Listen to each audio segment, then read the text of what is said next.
So the question was asked to me, what is it that I like about today's football as against, the past? And, my answer was straightforward. I like yesterday's football way more than today's football. And by yesterday's football, I mean football in the 80s, in the 90s, and in the 2000 to 2000 and maybe 2010. After that, I think that football has suffered and football is dying. And top on that list of the killers or the football antichrist is Pep Guardiola and all his minions of Pep Guardiola wannabes, coaches who think that, we must play from the back, we must play tiki taka.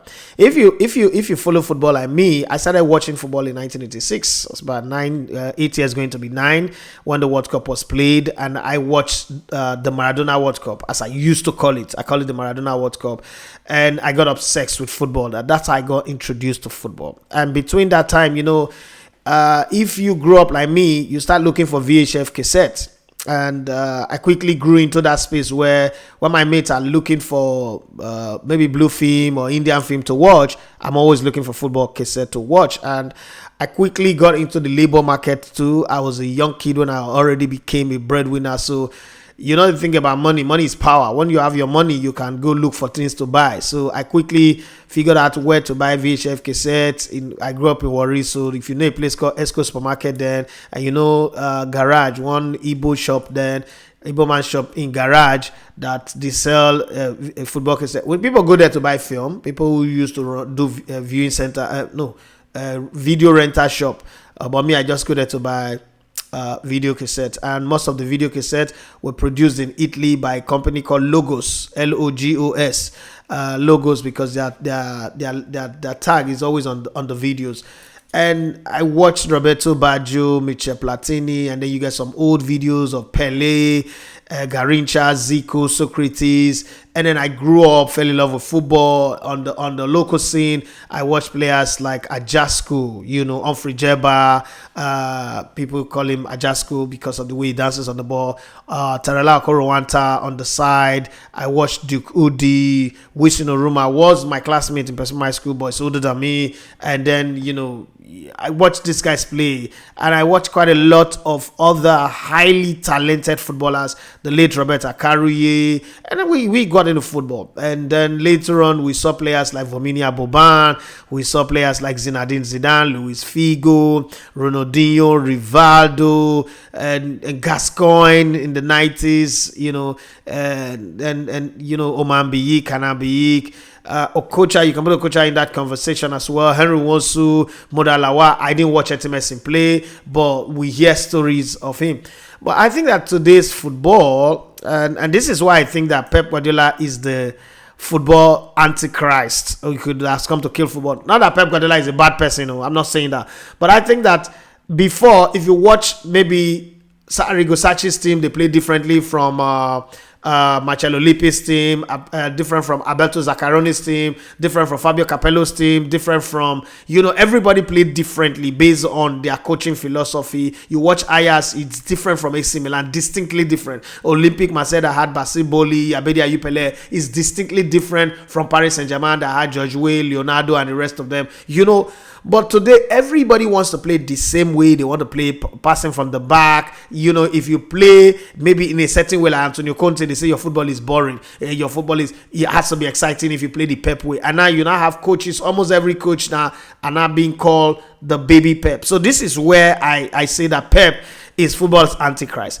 Why must everybody play the same way? If everybody's playing the same way, is that not really the problem of football? It got to a height when I heard that Brazil, to me, who are the people who made football what it is, wanting to appoint Fabio Capello as their coach. Something must be wrong for them to be thinking like that. But then that is what football has become today. I think that we should go back to the days where there were those hard tackles from Vinnie Jones, Roy Keane, Patrick Vieira, and then there were incredibly talented players like like Thierry Henry, Robbie Van Persie, Jose Antonio Reyes, Eric Cantona, Paul Scholes, Steven Gerrard. They are all different in their unique ways, and they could deliver football. But this one that everybody's playing the same. Do you realize that we cannot even watch 90 minutes without distraction anymore? The game is no longer captivating. It's no longer edge of the seat stuff. It's just there, which is annoying anyway. I don't know if you agree with me, but you can tell me what you think about it. Put your comments in the comment section. Truth of the matter is, I think that every passing day, football is becoming a lot more boring instead of exciting. Football used to be exhilarating, used to be exciting, used to be captivating,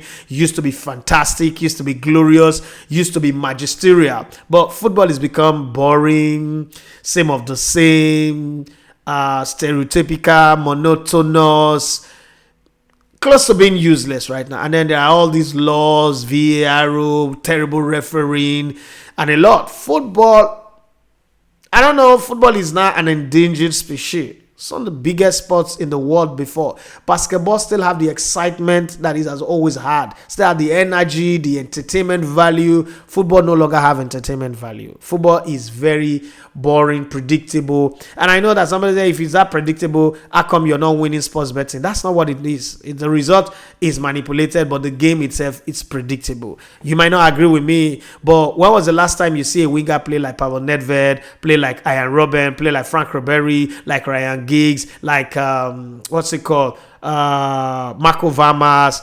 even Eden Hazard and the rest of them? When was the last time you saw a winger? Lionel Messi and Cristiano Ronaldo came and dominated football for over 2 decades. Okay, agree, they were exceptionally good. But can you really say that if they played in the Zidane, Maradona, Platini, Boban, that era of those great players, you think that they would dominate like that? I don't think so. There are too many sheeps in football being led to the slaughter slab. We used to have hitmen. We used to have brutal people, the Dennis, the Menas, Bergkamp kind of players who, have a mind of their own, who could take a game by the scruff of the neck and turn it around. And they do it game after game after game after game after game, that it became part of them. Little Italian, Gianfranco Zola. I could name a lot. And, it might sound boring, but I think that football, there's something in football that is missing. I don't know if you guys think the way I think, but I just think that something is missing in football. And this is the thought in my head. It's blowing my fuse off. Like, when I think about it, like, what is football turning into? Is this the football that I grew up watching? Is this the football